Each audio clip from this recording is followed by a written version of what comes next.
Beer Guys Radio, we are live. We are here. We are in the studio. We're having a good time. I was about to say I hadn't had a beer, but I did mix up a michelada. A Zing Zang Bloody Mary mix, and what was this? A Stone Buenaveza Salt and Lime Lager, which is appropriate for our show this week. We'll be talking about Stone, having a good time. We've got some cool people with us here.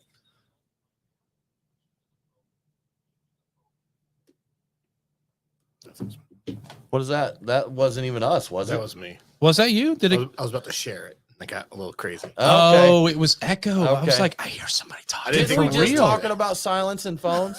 It was like silence. literally 30 seconds ago, weren't we, Bill? You're in timeout.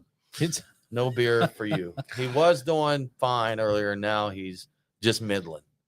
You were going to get beer. Now it's only fire. He's like, I've got a cooler full over here. He's good either way. He doesn't need our stinking beer. I got a couple thousand at home. Yeah. But this is Bill Boyer. Yes, Bill Boyer. Beer and Fire Brewing, hot beer, hot peppers, ciders, meads, right? All of it. All of that. We're going to chat with him. We have all the metals in the world. Jackhammer Poutine from Orpheus Brewing here with us. Always a pleasure. Always. Nice. I love how often your name is just mutilated.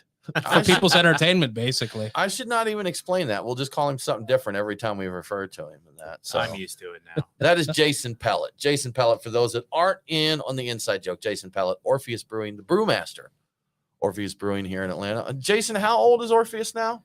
8 years. 8 years. We've been drinking since day one, man. It's cool to see all these breweries here that are celebrating, 8, 10, whatever. And we've been drinking with them since they opened the doors. It's fun to see the brew scene grow and expand here. Did y'all bring some Saison by before we actually opened? We did, yeah. I brought you a bottle of Synesthesia. That was ours, and I brought you a bottle of Vecle Bon Vu as well. Yeah, that was before you opened. That's right. I'd forgot about. Was Blackberry Farms open back then? Did we also bring in one of those? Like we went on just a big Saison kick where we just Saison the heck out of everybody. Yeah. I mean, I would have appreciated it. Yeah. Well, yeah. I think we got there late, fairly late. I seem to remember it being really late and setting on the upstairs patio, cracking those bottles and, just talking beer and Saisons. A lot of Saison talk. They were cool back then, Jason. It is an open fermented Saison. I just had to transfer and was almost late doing today. So. Make Saisons cool again. Do you have a name for that yet? Because I know you've got names.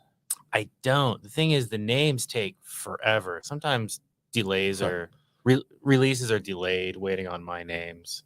You're going through your immense library, flipping through books. Yeah. I'm like, looking for inspiration. I don't feel it. Sometimes, there's been like some James Joyce and Yates stuff recently. I don't know. Who was the curtain was I thought Emily Dickinson? That was Margaret Atwood. Like that's a white curtain blowing in the draft from a half-open window beside a chair on which nobody sits. That's it. There you go. Man, we were talking about that earlier. All of your beer names should have that many words in it. At least. No one's going to copy them. You got like he's not in Untapped. Like, oh man, I hope no one has this. So I wonder how many times people started to check that beer in. It hadn't been checked in yet, so it wasn't there, and they started typing it out. I was like, no, I'm not doing this. Just give up. I actually put it in first. Oh, okay, all right, because that'd be a point at which I'm like, I'm just not typing this. Yeah, it's like that's enough. Because I think I'm like seeing it talked about online. I think it's White Curtain or something. Yeah, everybody calls it as what? Yeah. Curtain or White Curtain is no. At that I made that was 3rd anniversary, and I basically made people ordering it. That's terrible. I went to school with a girl, if I remember correctly. Her name was Gabriella Sheplachette. That was her first name, and apparently it was a religious name. And she wasn't Gabby. She wasn't Gabrielle. She was Gabriella Sheplachette, and that's what she wanted to be called because it was a significant name to her, so you couldn't be chopping it into shortened versions. It's a hard way to live your life. Yeah, seriously. Right? I guarantee there was more than several times. We're much older now than we were in high school. You know how pretentious high school kids can be. So I'm just thinking about how many forms you would not be able to fill out because you would exceed the limit on the first name. You're right. Yeah, Yeah, there just- has to be issues. I there. mean, probably couldn't get married, probably couldn't do a lot of things, couldn't buy a car because I mean this name won't fit on there and you won't Yeah. accept anything but this name. I guess so. when you're a kid, that the only thing you have to do is to tell people. You don't have to fill out True, all those forms. true. It makes it a Yeah. little different, though. It's just Are you a truncated. Bill or a William? Legally, I'm a William, and that's when I'm in trouble. Yes, William. I was Yeah, like, oh no. exactly. Middle name. We won't make you say your middle name. Give your full ID. What is your middle name and your mother's maiden name, as well as the last 4 of your social? Wow. So, And your yeah. first car. And yeah, your first, the color. What street did you grow up on? right. So, we just like talking these random facts, Bill. Just the name of your first pet, you know, your best friend in high school, just little tidbits everybody wants to know. Bill leaves here and finds out he bought a house in Boca. So, That's right. yeah. And a boat. Yes. Yes. Hey, cheers from Kettle. Cheers, Steven. Thanks for joining us. Patrick Doyle, man. Thanks. Oh, we got the whole gang here. Look at that. Jessup Parfait. Yes, Jessup Parfait in the house. That's right. Scott Lathrop has your stuff, Bill. Yeah, well, after Peach State, I left some of my swag behind. He's been holding Okay, on he's to it got for you. me. That's not safe. And the other thing about Is Scott it- is you don't want to ask him No, about his we're beer not. names. No, we're good, Scott. There's no need for you to share beer names. Oh, does he have the infamous names? Yeah, Bill or Scott, correct me if I'm wrong in telling this story, but Scott had some beer names that I believe were stolen. That's Like, yeah. maybe by a professional brewer, Scott. And so now all of his beer names are like offensive and or offensive, virginal, and vulgar, maybe, Scott. Just grotesque, I think. But yeah, so he's like, yeah, there you go. You want to steal beer names? Go right ahead.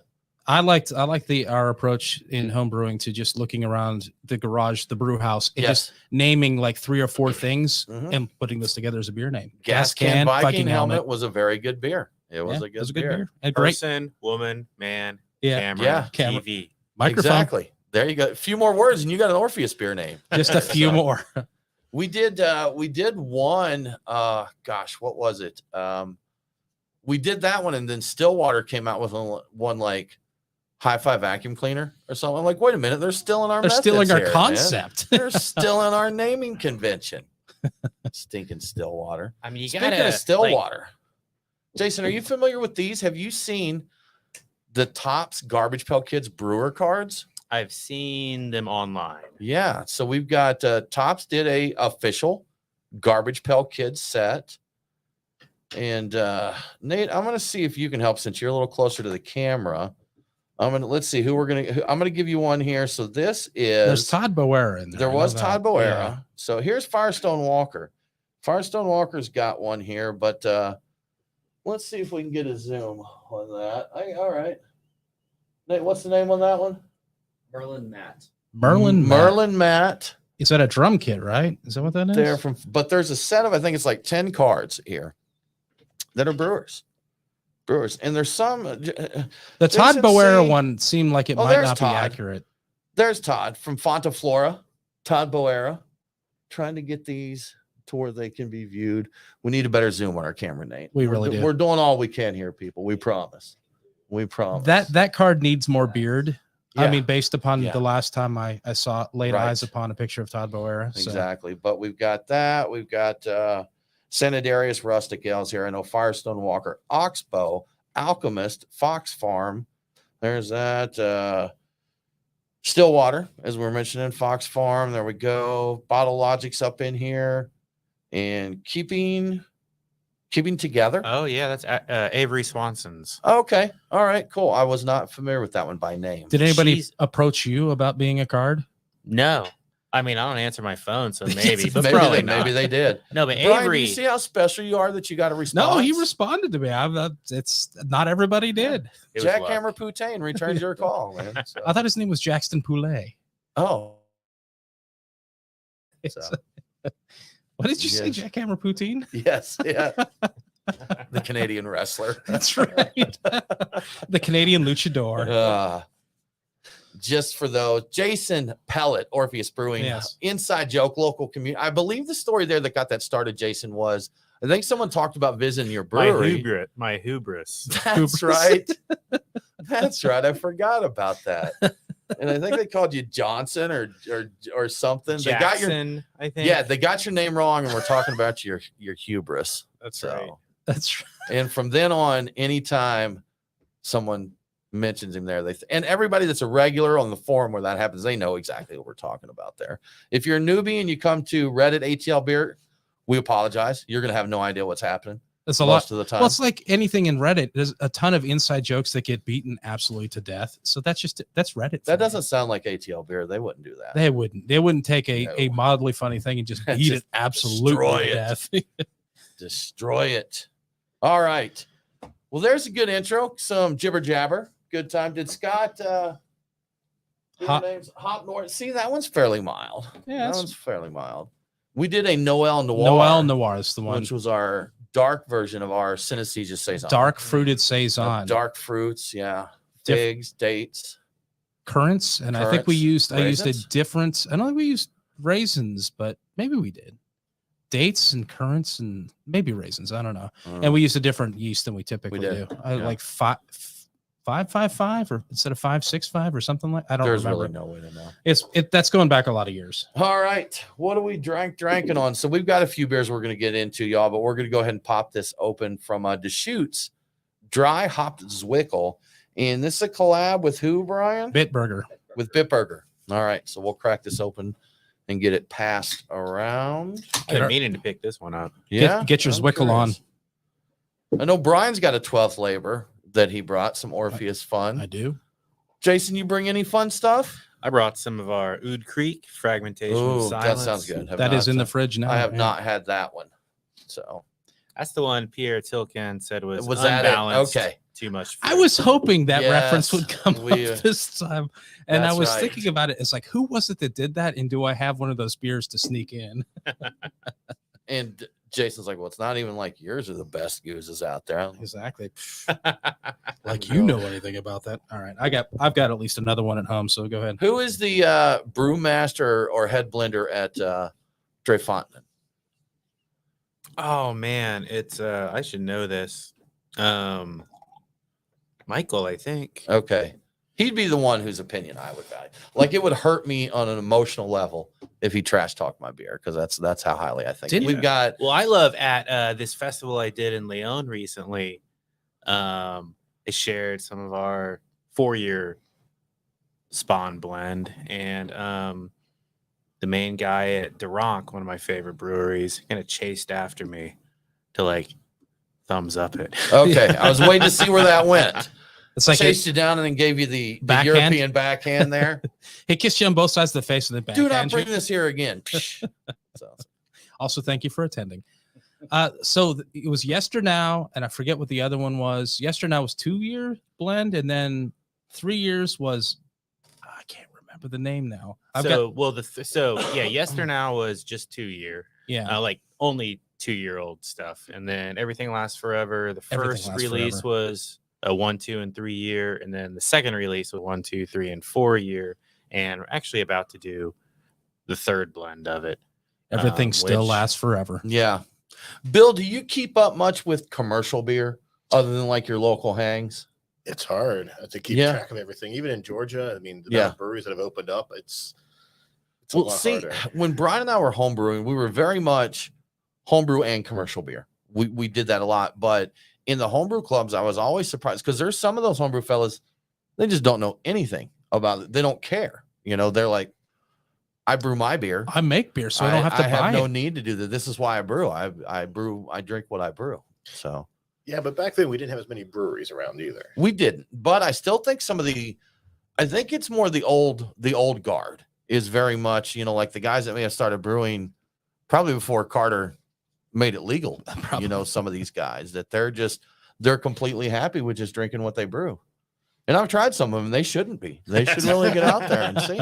So It's like you should try commercial beers. You Yeah. would know that this isn't very good. yeah, Well, I don't know. Not all commercial beer is great either. That's No. true. Zwickel, this is nice. That was what got me into brewing myself, was just kind of not that there was good beer out there, but nothing that really excited me, or not enough available in Georgia that excited me. Yeah, that was we were into all the beers. We were chasing the commercial beers and that. And what got us brewing was we got sick for these limited releases of seriously going to 3 or 4 shops to get 2 bottles between 3 or 4 shops. And waiting in line in the process of doing that. So you burn up hours in a day getting a 12-ounce bottle or 2 if you're lucky. Just like this can be done. This can be made at home some way. Oh, Founders KBS was our inspiration, was the inspiration for us to do this. And we said, we'll brew this ourselves. And we went into it knowing you're the best, man. Nate's the best. Nate is the best. But we went into this knowing that we're not going to brew this the first month of our brewing. But I think it took us 3 years, and we didn't brew KBS, but we did a clone of Mexican cake. And people that tried it says it was as good as or better. So it took us 3 years, but essentially I think we hit our goal of we're going to brew one of these hype beers, and it will be as good as the hype beer. And we were successful. And we finally did it. And then we quit. Then we quit. Well, you went and got a radio show. I did. And that was really what got and that's it going. what stopped us from brewing because, well, I'm doing some radio stuff. Yeah. I've got events to go to. I'm VIP. I'm like, okay, fine. Don't now. He got drug along. He was a hop before he became the co-host. He was our field operative. So the times when he came down in our early days to events, like it's because a lot of places like to do things on Wednesdays, especially media events. We were in the studio. Oh yeah, so I did go to a few of those. So on you Wednesdays, would hit our Wednesday events. I was kind of entourage without having to be entourage. I'm like, oh, I'm here for Tim and Aaron. December 1979 is when homebrewing officially became legal. I reached out to Jimmy Carter's people and asked, I said, I'd love to talk to you. It was like the anniversary of it, maybe the 40th, like 2019. And I said, I'd love to have him, join us to, just share a little bit of that. And they're like, no. They just laugh and laugh and laugh. No, he's not doing that. Okay. No, he's 130 and he's busy building houses. He doesn't have time for you. So I have a can of Billy beer at home. Yeah. Adam, what's up, Adam? So we went to the Nest as we promised. We did last week for the 3rd of July. Whole smoked gator. We saw Bill there. We did. Bill there. Had some good beers over there. And I've drank a lot of the Three Taverns Pills and Liberation as it's been available. And I did pair that with my gator. That was quite nice. Pig and gator. Those ribs, though. The gator was really good, but those ribs, the rib game is very strong right now. Did you eat the rest of those, Brian? I did. Yeah. I did. The next day, arguably better. We got a whole rack of ribs as a side dish.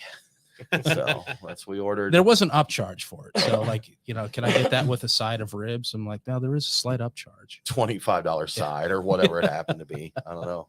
But Adam, that was a good time, man. We had a great time. Really good food. Whole hog, whole gator, craft beer. Baked beans. Lot of beer. Good baked beans. So it was a good time. Well, y'all, let's get into it. Thanks for joining us for the stream here, y'all. This is just we have a bunch of news stories that we haven't been able to cover because in our first segment, we just run them over and don't let Brian. So we decided to invite a couple of cool people to join us and go over some of the stories that we have not covered. And also we're going to throw a little homebrew in the mix there with Bill. Bill has won over 200 homebrewing medals for beer, mead, and cider. Correct? That's correct. So we're going to talk a little bit about homebrewing and a competition he's got coming up. And what is the name of the Master Homebrewers Association? Yeah, Master Homebrewers Association. That's an organization that kind of nationwide is trying to get more people into competitive brewing and gamifying the competition. That sounds good. That's awesome. We're going to keep him on that mic. When he keeps, yes, I move it in. He's drifting back. He's drifting. Not going to have it. It scares me. What can I say? I know. Here, Bill, is this close enough? So I'm a drift back a little bit too. What's that? It saves us from the bleed. It does. You know what? Yeah, I was just thinking I'll drift back a little bit. I'll just hang back. Yeah. As long as you keep your mic with you, because if you got your mic out like this and you're back, it's not going to go. Doesn't work out at all. And remember, none of you have to edit this in post. So keep that in mind. I think it doesn't just happen. I don't have to edit it, so I can do whatever I want. You can. Yes, you can. You shouldn't have told him that. It's like, I have complete freedom. Just remember, I have a radio show, and the shit I talk on you is gonna. Hey, we're not on the air yet. Yeah, say that, so. He's already cussing. He's breaking his own rules over there. I was actually going to ask. It's already getting out of here. Yeah, exactly. Yeah, it's a live stream. It doesn't count. Just get that off camera. We'll clean that up later. We'll clean it in post. In post, yeah. That'll take care of it. In post. All right, y'all. Let's do some official radio show.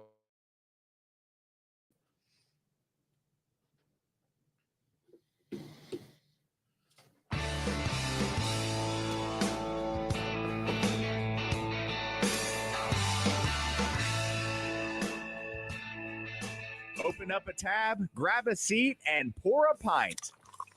It's time for the Beer Guys Radio Show. You want free beer? Go to the brewery. Dedicated to the art, science, and enjoyment of craft beer. Yo, what's wrong with the beer we got? Now, here are your hosts, Tim Dennis and Brian Hewitt. And welcome to the Beer Guys Radio Show. We are broadcasting from the Beer Guys Radio Studios.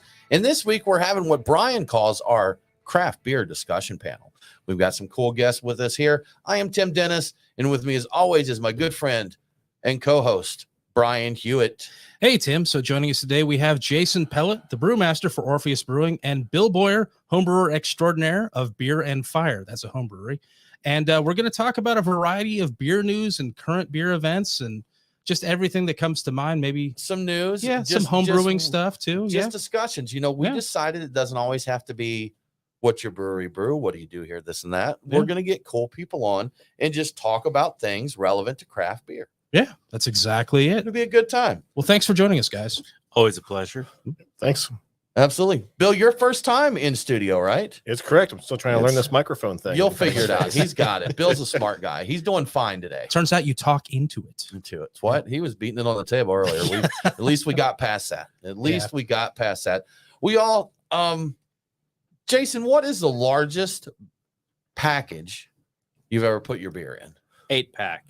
An 8. Okay, 8. You haven't even gone 12-pack, huh? We did an 8-pack of the Crushing lager once. Okay. What do you think the largest package, we're going to say, of 12-ounce cans to make this a little bit easier for you? What's the largest pack, Bill, of 12-ounce cans anyone's ever done? 36. Okay, we got a 36 there. Jason, what do you think? Well, there's that new PBR one that sneaky. beat their prior Yes, PBR one. Yeah, so That's Pabst correct. Blue Ribbon currently has a 4-reel, 1,844 can pack. So you can get an 1,844 pack. It's 250 packs distributed to secret retail locations. And you know why that is, Tim? I don't. Because people would absolutely swarm the places that get them and harass the heck out of them You're to right. get this package of them. I've seen people going yep. for like the latest video game and that a TV for $39. I would consider, if it were nearby, I would actually consider buying it just for the hipster glory of it. I really would. Yeah. I know it's dumb. But Well, the thing is, I mean, that's a lot of beer. I'll just in bring it in case the you hadn't studio. thought about it. We finish it off Well, I in a don't few know shows. if we could fit these in here. So yeah, You have we're to going to need a include bigger the U-Haul fridge. rental too. On that. That's right. Probably. And the ice to pack in the U-Haul. Bill. So, can you rent a refrigerated U-Haul? Do they do those yet? Not I'm sure you can get a U-Haul, refrigerated but box truck or something like You that. can rent. Right? Actually, these days, Can we really just borrow tough. yours? I don't have one. Oh, do you not? I don't That's actually too even have a bad. truck. We got rid of our truck. Well, you Is don't. it? There's no Okay. self-distribution here. Do you only Right. don't even really need a truck? I mean, we had a technically. truck for a while because it was easier for us to make our shipments to our distributor. But Ah. eventually, that just seemed like more of a headache than it was worth. Yeah. Yeah. I didn't even know they let you do that. I thought distributors insisted on sending people to pick it up for you. Oh no, ours. I don't know if they even would. No, I don't think they don't really do that. Our Oh. out-of-state distributors a lot of times set up freight, but no, for our Georgia distributor, we send it. Oh, no kidding. Okay. Get it down there to the warehouse, and then it becomes theirs, right? That's right. Yeah, How about that? distribution Yeah, laws. But exactly. what do you think something like that costs? Jason, what do you think an 1844 pack of PBR would cost? $900. Okay. All right. Bill, what's your guess? 700. Okay. Brian, Brian, I think you know the answer, don't you? Well, it wasn't officially published because I think that it varies from state to state with taxation and things like that. I did math to calculate what I think it is, and I'll tell you what I think it is Okay. based upon the math of current packs. $982.85. See, I was trying to think coming in, but like I know some places that still do like $1 PBR tall boys at like a bar. So you have to figure that, buying it at retail or whatever, you're going to be half of that. I figure So 50 cents a can, maybe. So what I saw was 30 packs, I think, were going for $14.99 online. And I Okay, basically okay. used that number. It was the cheapest number I saw. Figure inexpensive beer. But I also figure this might get marked up because it's an interesting, quirky. I could see people wanting to mark it up just to, make a few extra bucks on it, I'd just see because it- people will buy it, even $1,000. I was about to say like that 1,000 point, just mentally, I think people would be more apt to buy it. 99 $995.99. Yeah, I'm guessing that's $999.99. I feel So like you got to get a discount for buying that much. you would think. Not you would enough think. charge. You would think. Yeah. Well, I mean, I was trying to think $184. Yeah, no, that's too cheap. I'm trying to figure out. They don't- $184. Yeah, I was Man, trying to they'd figure out sell out of a those way. instantly. That's right. I was trying to figure out a way to make the number of cans into a price, but I can't think of a way to do it. But it would be fun. Something Yeah. like that would be fun. So, Jason, we're going to look for Choosers of the Slain in a 2000 pack here soon. I'm just looking 2014 forward pack. to we're gonna brew some soon and actually can it again. It's been Good. a while. There you go. It is coming back. Okay, cool. Bring Because it. it Crush 'em, had crush 'em. disappeared for a while. Now you know why it was an 1844 pack, right? That's when they founded the brewery to Okay. make the stuff. All right. So that's why yours would need to be a 2014 pack Oh, yeah. because that would be bigger, Okay. and also that's the year you were founded. I always try to go bigger. You should do. always try to go bigger, boil longer, and go bigger. That's right. Boil Yeah. longer, go bigger. Exactly. There's your right. next T-shirt, Jason. So I'll keep that in and don't mind. look back. Right. Don't, So, don't look back. boil longer, go bigger. Don't look back. Exactly. All right, so let's get into the first real story, the first interesting story here. Is it okay if I do my beers of the week? Oh, shoot. You Beer- fine with that, Brian? No, you know what? Go ahead and do the beers of the week, Gosh. Tim. I'm sorry. I'm How sorry. rude. Yeah. How rude. Well, Brian, guess what? But what? We got a great list of beers to enjoy this week, as always. And we want to thank our friends at the Nest for sponsoring this segment. New chef at the Nest, Brian, and he's killing it. I'm a fan. The baked beans, the collard greens, the chicken wings, the ribs, the gator, the beignets. The I- green beans. Did you mention those? They were very I good didn't too. try those, but anyhow, I we did. really enjoyed it. So if you're in the area, stop by the Nest in Kennesaw, get you some craft beer and barbecue. So on the list this week, one we just enjoyed from Deschutes and Bitburger, the dry hop Zwickel, which what everybody think of that one? Pretty solid, I thought. Yeah, I'd drink that again. It's Yeah, a pretty sure tasty enough. beer. It's a good one to start things off with. Good stuff, man. I enjoyed it. From Take 16, we have Nostalgia, which is a barrel-aged sour red. From Brewery X Brewing and Blending, we have their barrel-aged lager beer. From Orpheus, Brian, you brought in a 12th flavor, but you said maybe the OG. I believe we've Release, confirmed right? it's the first official bottling of it. Okay. Confirmed. Confirmed. The That was first actually official. probably the first stout we brewed, that batch. Yeah. Yeah. Well, I think I had a 12th flavor that predated that of questionable origin, but it was delicious. Am I right, or am I thinking of Homebrew it? bottle? I did homebrew 12 flavor. There may have been a keg of that floating around somewhere. Keg. Yeah, I believe I had that.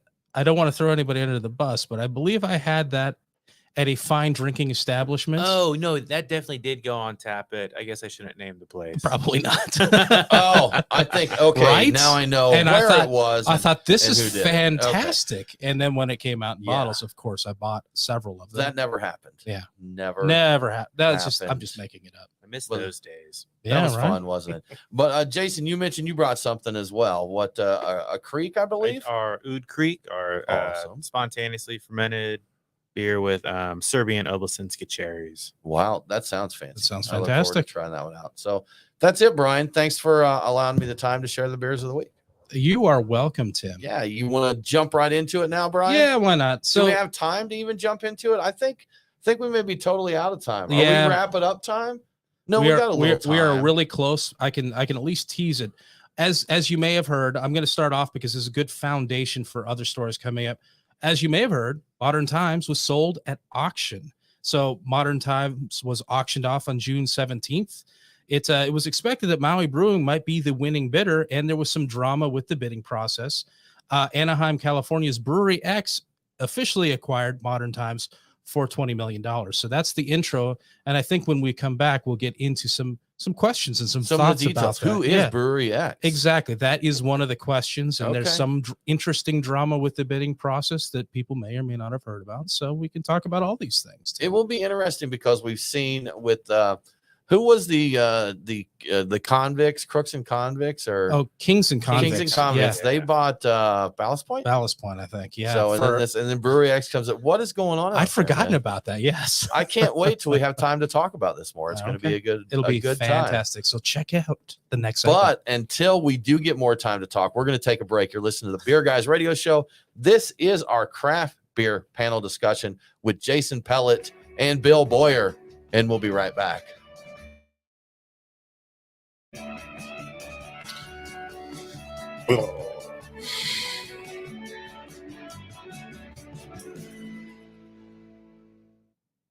Sorry, I should have told you when music's on, we got to be quiet. All right. Yeah, It's helpful, right? It's helpful. To we let- teased the heck out of let that next folks thing. know that. We did. I The know. timing was Like, so oh my awkward with that. God.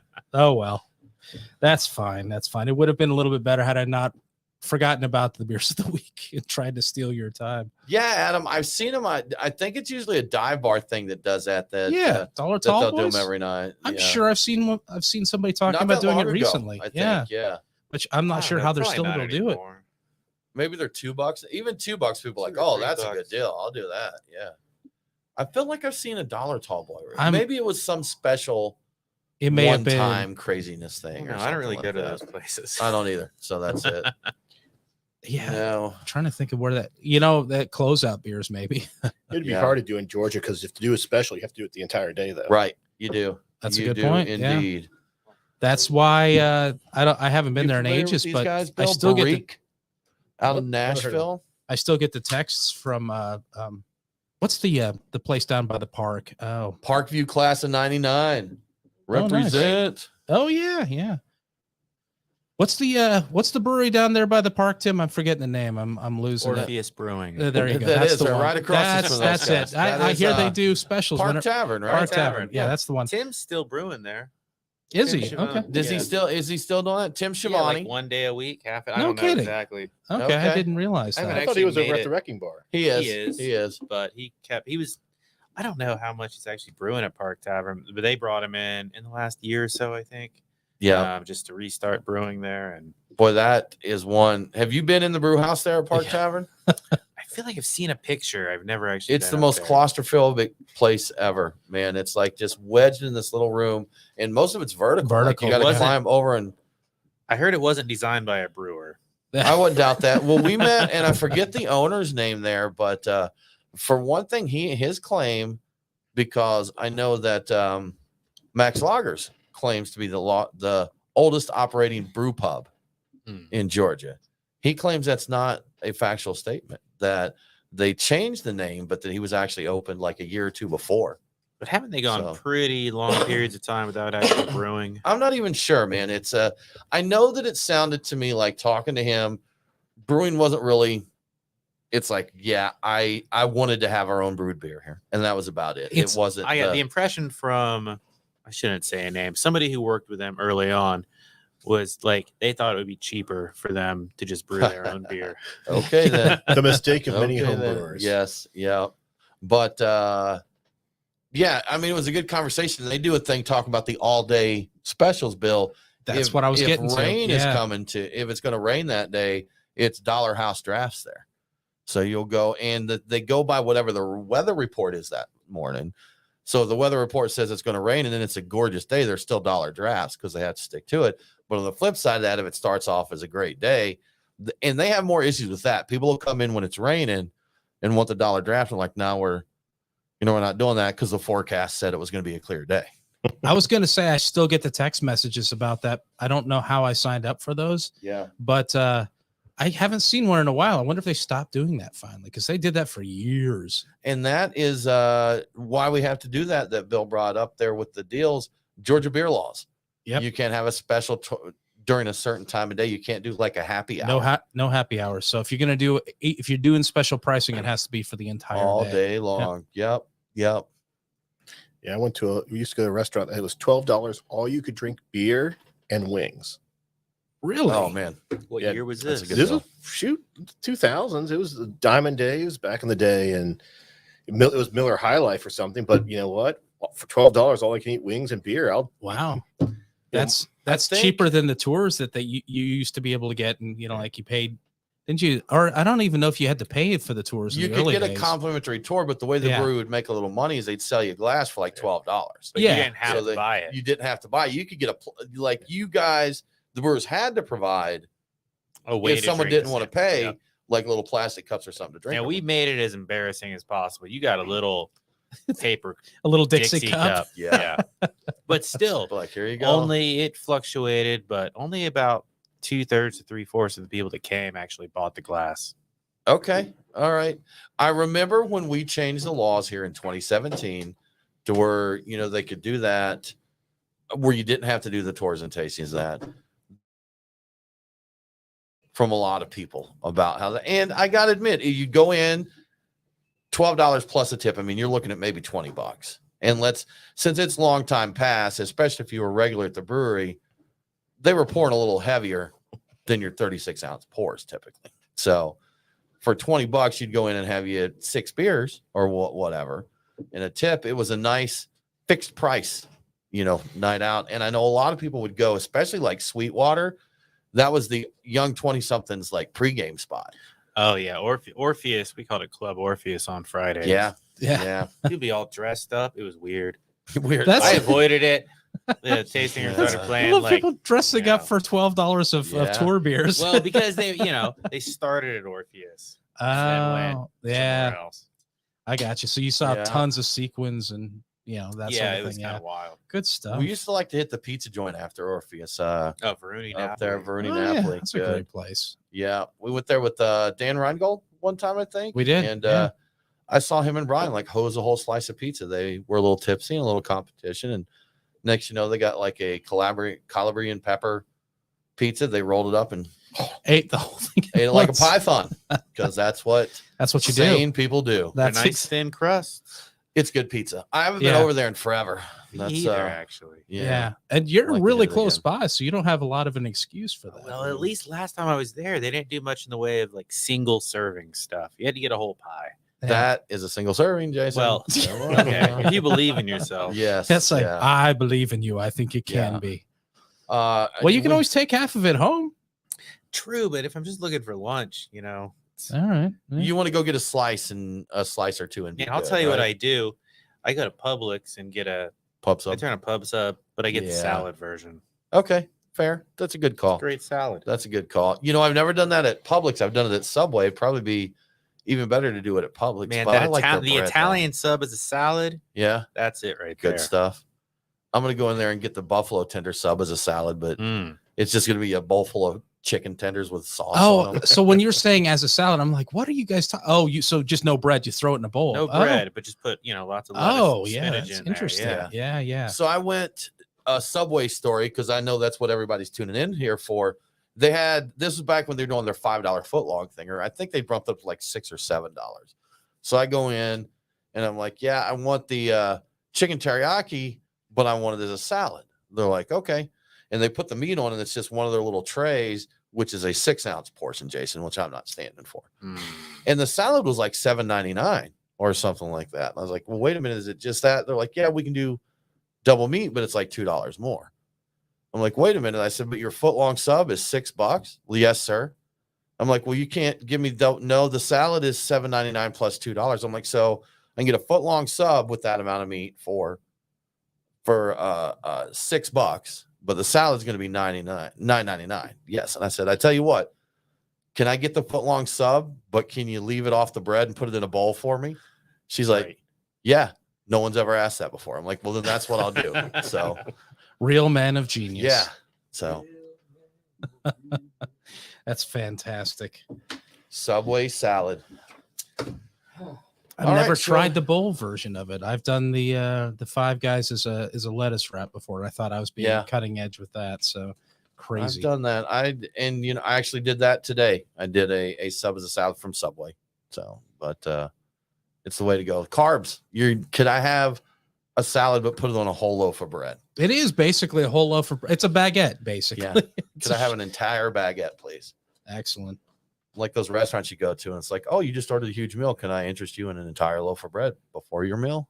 And of course, everybody's like, yeah, Oh yeah. yeah, of course. Of course. I, get I second. mean, Of course, I I'll- need a loaf, and of I bread. will need the butter to go along with that, Yeah. of course. Yeah, good stuff. All right, let's get back to beer talk. Nate, I think we're ready to go.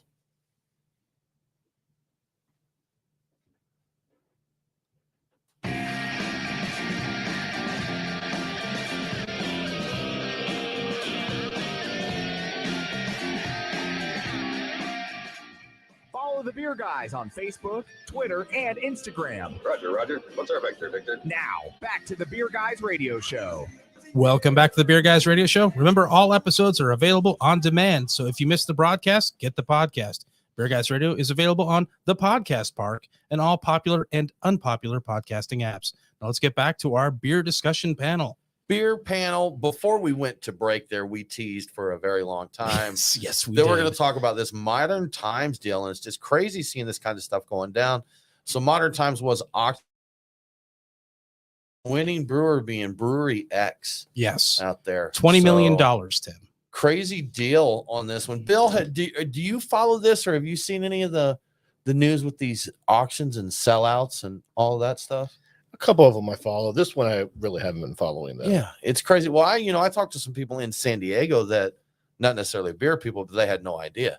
If you're not really paying attention to the industry, you may be going in the tap room and enjoying, just really have no idea what's going on here. But It's a little crazy considering how much they had spread out. And I talked to a buddy of mine who I used to live in Portland. He still lives in Portland. He'd talk about the Modern Times tap room. Like, have you been there? And I'm like, oh yeah, it's a pretty good place. It's great. So they'd spread all over the West Coast basically. And then boom, suddenly we're talking about an auction, and it came about like very suddenly. Jason, have you been following this at all? Do you have any thoughts on what's happening here? Yeah, I mean, it's, for one, after the sale, I looked at Brewery X, and I still don't know who they are. It's Yes. fair. Very Yeah. odd. Yeah. But I'll say I've been to the Portland tap room. That's the only one I've been to. And, it's not a great COVID place. They also put a lot of money into it. There's no outdoor area. So they got killed. And they opened that yeah. right before COVID. But they put so much money into that. It's like, I mean, how do you do that and not full food service and just, I don't know. And that's, I think the new CEO after, what's his name, stepped down, was saying, just look at it, it's like all this money for expansion was just, the debt load was just unsustainable. Because that's, it wasn't, I don't even know, maybe New Realm is the only place in town kind of comparable to the kind of build outs that they were doing. And they did multiple of those. Right. But New Realm's being smart. They're going into the guys they're going into getting the locations that have had to sell off because of the expansion on the high dollar, and they're getting good deals on stuff. They got the green flash, which was the equivalent of this a few years back. So they picked up one of their facilities, and so they're smart about it, but also beautiful build outs. So, I feel like breweries of this size would kind of know not just the current market trends, but it really seems like some of these folks are operating on 5 years ago, what was popular and how things worked. And again, bad timing with COVID and that, but I think even before COVID, we were seeing a shift in the way things were happening. And we had, was it Deschutes that pulled back from an East Coast location? Yeah, I think for they were Virginia planning out Beach, here, I think, and they're just like, they finally pulled we back. better hold on this. And it probably was a smart idea for them Sure. to do that. And they hung on to that for a long time, like an option to do it. Say, hey, we're not pulling out. We're not pulling out. And they finally just pulled out. So Yeah. See, the Modern Time things is different because that I get the sense that the problem was more all these tap rooms as opposed to, the old Green Flash issue of thinking that they had more demand for distribution than they actually had. So Deschutes, I think, probably made the right call, not thinking that they could double distribution sales. Right. And with Modern Times, I mean, that really was the way things were going. People wanted a local place, if you had your local tap room there. Yeah, but the tap, like I said, it's not New Realm. Like this Portland one, that they might have put as much money. I don't know how much they put into it, but it was like a serious build out. But it didn't hold nearly as many people as a place like New Realm. I mean, New Realm, God, it's like, that's a crowd right there. It is. And the location especially of their Atlanta location, right there on the Atlanta Beltline, which is just heavy traffic. I've gone to New Realm. Very smart move. Yeah. Love New Realm. Love the food there. Great people. But I have gone and I've just said, I'm not doing this. I'm going somewhere you else. walk by on the Beltline, you don't even know it's a brewery. It's just a crowded space, and you walk in and, there's a brewery, I guess. Yeah. It's kind of like, obviously you can choose to go, but it's a very different scene than there's not a lot of just passing traffic in Portland right there. Okay. Gotcha. So it's interesting that it was a tap room situation, because I thought that was the smart move these days. Instead of like the big facilities like Green Flash was the tap rooms, and you could really pull it off by putting good tap rooms in places. I guess the moral of the story is choose your location well and don't spend $50 jillion on the tap room. Right. You have to look at like what's a realistic revenue in this space. You know, you have to pay Yeah. it back. And, you know, they did do some production there too, but did they really need that? I don't actually know. Yeah, I'm not sure. I'm not sure about we that. don't want to play the Deadpool with anybody here, but you see anybody else heading that direction, Jason, if you were to make some predictions? Times looked like they were doing great. Right. They had a So- big round of investing not long ago before they went under, before all this happened. They hundreds of millions of dollars, I think, is what I saw people were investing in the company.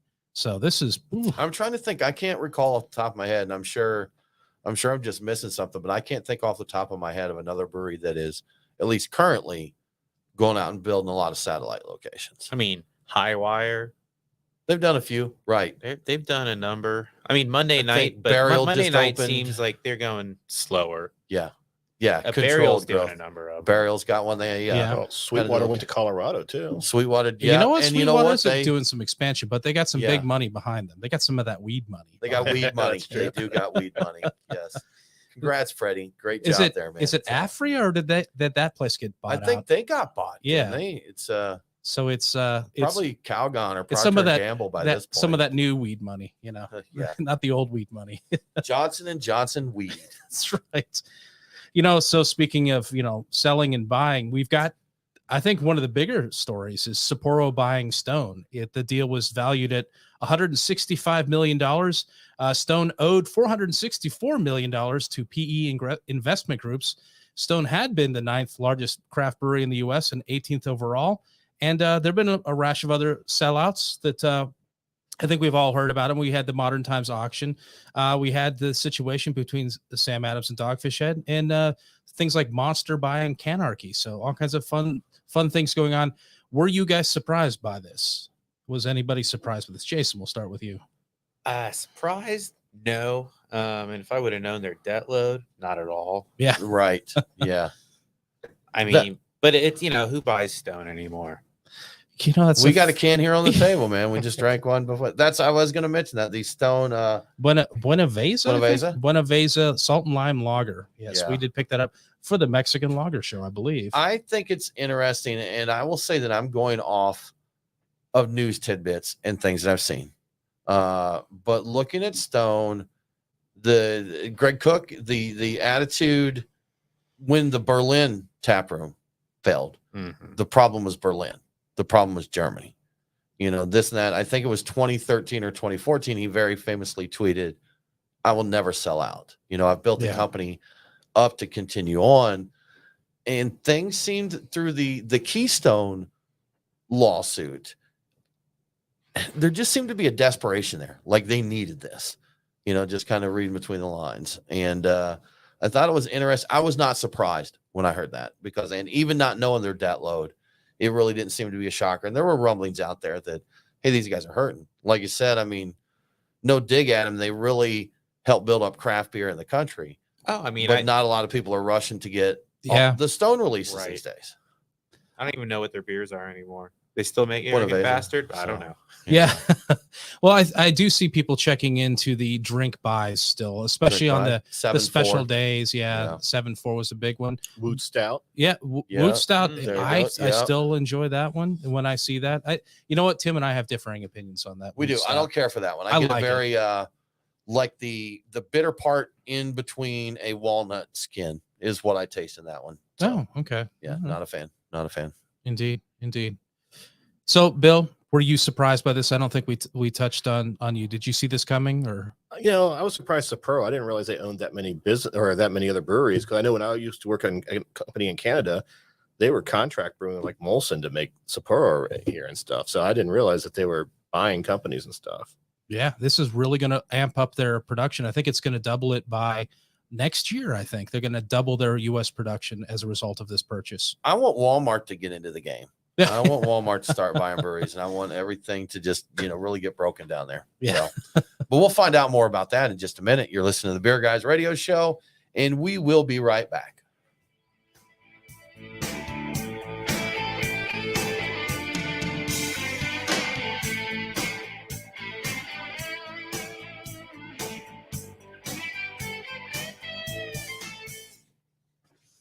I like keeping Nate on his toes with that fade out there. Yeah. We'll make it 30 seconds long one time, and they're like, "We're beer guys. We come back." Yeah. He's like, Whoa. "Oh, whoa." We've been right back. So when we come back in, do we want to go a little bit more into the Sapporo Stones situation? We want to move on to the next one is my question. So, Patrick, I did not know about that. I missed. Did you see anything about this, Brian? Yeah, that's what I was the Oh. big investment thing. Was that Oh. was that their customers that were investing? Oh, they did the They were brew dog fleecing their thing. customers. Oh no. Yeah. Oh Yeah. So on the next question, can you click that, Nate? The last we heard on that, they're looking at fall, I believe, because we went over to Athens, and the question is Creature Comforts going to Hollywood?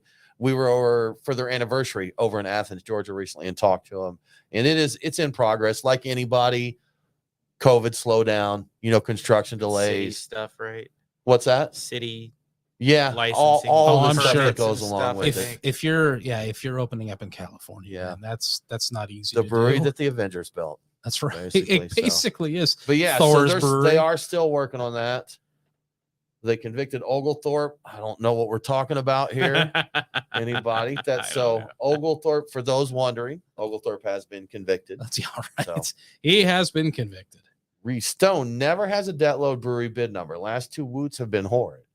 See, I've never been on the Woot Stout train either, man. I just haven't been able to do it. I don't know when the last time it was I had a Woot Stout. Bill, when was the last time it was that you had a Woot Stout? Because apparently the last two have been, quote, horrid. Horrid. Like 10 years ago or Oh, something? well, Yeah, Okay. the first So one. fair. I think the first one's the only one I had. I had like Yeah. the first, I think I have a lineup of like the first 4 or 5 because I liked the images on them every year and some of the people I, agree, like Adam. too. There's Yeah. way too much thinking going on here, man. There's Way more math. too much. Not plus not carry the one. Well, I'm not really doing the math. I wrote it down so I wouldn't have Okay, to. I'm but drinking. I don't want to do so. this one. They seem to think I would for a second. I'd be trying to do Start a this fire in there, my head. Robert. Just poof. Oh, all right. All right. Want to get? You don't get a Papa cap on a lot of big bottles anymore. No wax with this one. No, thank goodness. So this is from That's the way to do it. is that Blocks? I have got to get glasses because I just can't read beer bottles anymore. 16. Tank 16. Tank. All right. Take Take. 16. Take. There, Take there is a 16. block Much 16, like I think, doing our in commercials, Oregon. right? 15 Take in Oregon. 16. I had a Yes. Christmas themed beer from them that was quite good, and a buddy of mine was very much a fan of that brewery. So Oh, this man, is I finally nostalgia. visited a couple years Sour ago. red. After I sent them looking back, a pretty embarrassing email, like 2012 maybe, Oh, and 2011. I don't know. It was like I was at Bailey's Tap Room, which just shut down in Portland for their 3rd anniversary, and Block 15 had their first attempt at a spontaneously fermented beer. how about that? And it was kind of rough. But I had also had like a beautiful their figgy pudding. Figgy pudding was but the they one. did Yeah. at Holiday Ale Fest that year. They did an old stock figgy pudding with Ooh. Brett C. And so I wrote them, like, really wanted to know their Brett source for that, because I had just started home brewing. But I also mentioned, hey, I had your first spontaneous beer, and it was a little rough, but Oh, a good try or whatever. great. It was like- Golf clap. Golf He clap. puts a gold star And at the then- end of his and email. then was like, hey, but old stock figgy pudding was incredible. Like, what was your Brett? Yeah. Did you get a reply? Yes, Okay. they told me. All right. Yeah. And then I kind of forgot about it, and then finally was going to make it there a couple of years ago. And I dug up that email and reread it for the first time in like 10 years. I was like, oh, that's rough. Like, oh. But I actually responded to that email to them. I was like, hey, sorry about that. I don't know what the fuck I was thinking there. Sorry about that email from 10 years ago. I They're didn't like, mean to do that. We'd forgotten so- about it. Now we're angry again, but we yeah. forgive you. But I was like, you were an original, like an early inspiration for me. Mhm. And I hadn't even thought about opening a brewery at that point. And now I have one. And, Yeah. you know, it was partly because of you. So, and I'm Interesting. visiting. Yeah, and you're visiting. You know, spontaneous. I'm just thinking because I guess I'm one of the few people here that would. You've been to Oregon a fair amount from the sound of it. They're Corvallis based, right? I'm like a Corvallis spontaneous. I guess it's not any worse than an Atlanta spontaneous. Oh, Oregon's great. I mean, that's why, you know, DeGard DeGard. finally made it to a couple months ago. You know, they That Tillamook location, just Tillamook itself, if you get past the cow smell, great, beautiful I didn't smell place. any cows. And if you drive, unless they've changed weather the must have been right. you got lucky then, because you drive through and that's all you could smell is the cow droppings for like miles. Fun. But anyway, It was All right. raining when I was there, so that probably helped. but once you get to the actual coast itself, it's not too bad. I think that clears it out. But Petrichor is the my smell. car has windows. oh well, Windows. I was broke at the time. Mine didn't. So His has Mac. Well, okay, so. my car, I Yeah, drive. Mac. I don't have Mac AC, OS. so I have to drive with my car windows down. But I wasn't in my car. yeah. 750 ml bottles dead, Jason. I haven't been seeing those at all. Are they ever going to come back? We released our first in years recently, and about to buy some more. Okay, so they might be on the return, perhaps. Don Alexander Probably has a not. little message for Bill Boyer. Yeah, It seems like a term of endearment there. yeah. I woke up Sunday morning from a message from him saying "Suck it, Bill," and he sent a little picture of him beating me in a competition. Oh. He was the okay. first place, I was Gotcha. second See? place, and I But was like, who's on the radio right now? Well, I mean, not nobody right You now. know who but that was for me back when, or for us when we were doing the one who was always, if I got second or third, he was number one. And that was Matt Curling at Variant Brewing. So Matt, before he started his brewery, we became buddies on the homebrew, and he's like, "Hey, did you enter so and so?" I'm like, "Yeah," and I'd look. He's like, "I'm in this category, and this one." I'm like, "Oh, me too." And almost without fail, if I was a silver or bronze, he was going to be further up the food chain than me, and justifiably, he's a great brewer. I mean, So, he did open variants. So, he did, Yeah, which is one of my faves. yeah, it's good stuff. So And what? they're just cool people. Matt and Lauren are just They really are nice very cool people. So, have you been up to Variant? I've been there. Yeah. I briefly met them, Okay. but Do you get out? I noticed that's something with brewers a lot is unless you're doing a collaboration or an event or something, especially local, there's not a lot of visiting. I mean, I make it to halfway a decent Okay. amount. Yeah. Because it's close. Uh-huh. But I mean, my main stops are the brick store and the Porter. So I'm still a beer bar person. Yeah. Well, thank goodness for you, because those places need them. Like Yeah. they've been struggling recently. That's another topic we could have been talking It about is. too. No, I haven't been to the Porter under the new ownership. I know they just closed for like 6 to 8 weeks for Right. renovations. So, but how have they been keeping it at least for the time being? Is it still the Porter? I mean, that's their, I mean, they are, and that's their plan is, I mean, they're bringing back some old menu items. They're doing, I mean, this renovation, it's, I think, mainly bathrooms, but also, I think, some kitchen stuff. Okay. No, they wanted to buy the Porter, not a random space. A bar. Right. Okay. Well, that's So, good. And you know, we have a bartender who works both places, and like, you know, obviously I know the bartenders there, and they're really excited.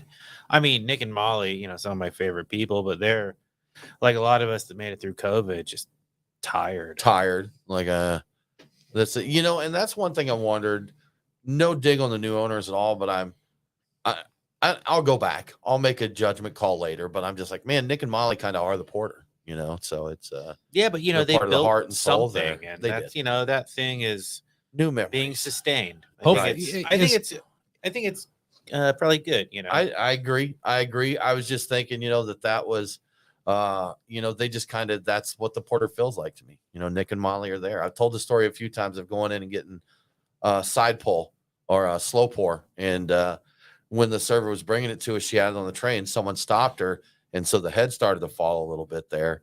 And Molly, without saying a word, walking by, she picks it up, she goes up front and tops it off. So it's the proper, slow pour topped off there. And I'm like, that's just the kind of things they do, to make sure you're getting the best experience possible. That was fantastic. My concern with all these places is, man, I just keep that seller list. That's the most exciting thing about those places. And I still like going, even if I don't order a thing off of it, and I should, because I want to keep it around. I love going to that seller list. Now, we did try a weekend or two ago, to get some stuff off the seller list from Brick Store. and we struck out like 3 times. So, I mean, we almost ordered like the 1.5 liter of Dre Fontaine. I still think but it was like 150 or something. Like, no, should we? He's like, we should. I'm like, well, we'd have to share it. We would have had to do what they were doing with the Jeroboams and just walk them around. Say, hey guys, you want a little Dre Fontaine? But back in 2019, Jason, we went to whatever anniversary it was for the Porter at the time, and we have the empty bottle up there, but we got a 1999 Dreifontein and Oud Geuze, and we also got the 2019 bottling, had them there next to each other. And seriously, what was it, $65 for the 99? Yeah. I'm like, yeah, for that price, definitely want this. And we did the same thing. We shared it with those around us because it's such a special beer. It was So very special. Yep. Very, very special. So very special. I do assume Yeah, you're gonna see Adam's chiming in talking about restaurant owners. So Adam is the owner of the Nest, if here in Kennesaw, and yeah, he can vouch for being tired there.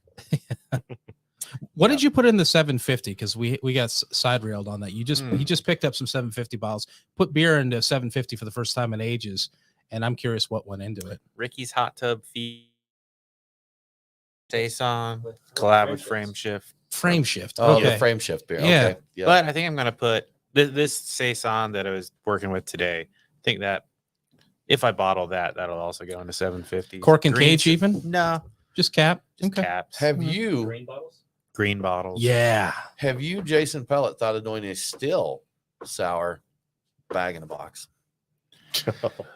I think we Lambic, have one yeah, up or there, not- don't we? I Method haven't- traditional. Yeah. Yeah, Yes. I like it. Do you know these guys? Yeah, primitive. Primitive? Never heard of. No. Phenomenal. Oh, okay. I was like, Yeah, but there yeah. you go. There's your model for your bag in a box, Jason. No, I would So, just do, Grand Cru They even style, have the Method just traditional flat. thing on the side too. Respect for yeah, that. I want to get. I just remembered how much I love their stuff, man. I Oh, it need was to get good. some- That was get some the more. Christmas blend too, that was right? the glue beer. The glue beer. Yeah, that was Yeah. their blend for warming up. That was great. You guys are killing the home brewers with these boxes and cans. Come on, give me more bottles again. But I know, right? You can't. Now I've seen homebrewers starting to can too. So You might be you able have to a refill canner? that bag. Do you have a canner I, yet? I Bill? don't. But I mean, there are some competitions that accept them. Not all of them do. Yeah. I've seen a lot of people have headaches with them too. I don't so- doubt it. I bet on. I mean, they're a pain on the pro level. I know for some people. So, but that's what. Yeah, you need to buy your commercial beer so you don't have to buy empty bottles, right? You have your bottles ready. I have been having to buy bottles. I mean, unfortunately, I do enough. I have a lot of these sweet waters, and even Yeah. in competitions, I have to be careful how often I send sweet water bottles to places too. Those are pretty forgiving about the style and stuff. But even then, if meads and stuff where I'm competing in the same flight, I don't want them to see 3 beers in the same flight that's going to have That's in a sweet water bottle. So They're like, you have to be a little okay. tricky about that. That's- It's too. like, it's Bill again. It's Bill. Stinking Bill. I used to dig through the porter's trash. That's okay. All right.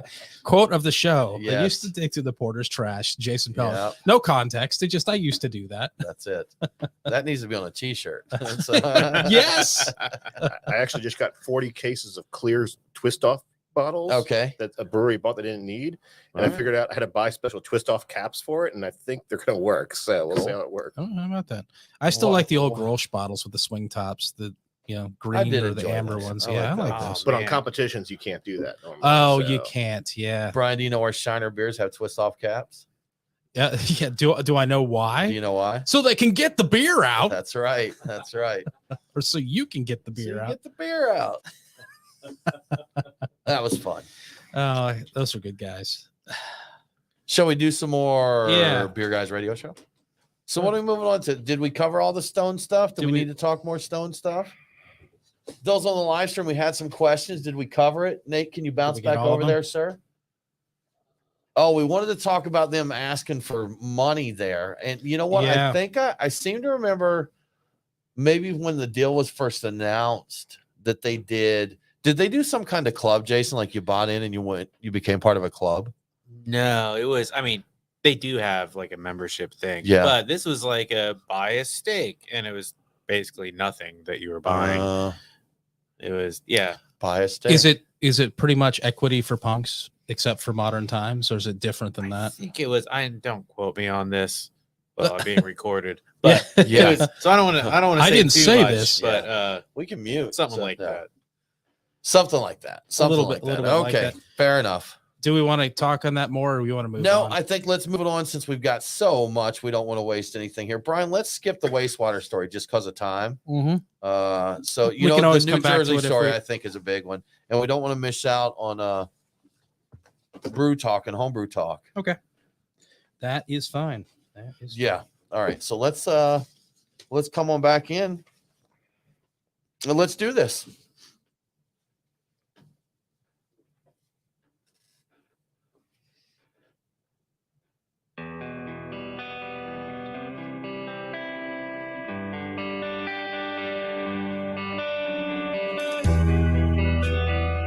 Follow the Beer Guys on Facebook, Twitter, and Instagram. What in tarnation? Now, back to the Beer Guys radio show.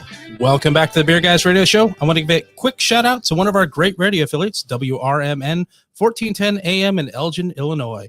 Catch Beer Guys Radio on WRMN every Saturday at noon. Now let's get back to our beer news discussion panel. Beer news discussion panel extravaganza, extraordinaire cornucopia Yes. of events here. So, yeah, we've talked about modern times in stone, auctions, and selling.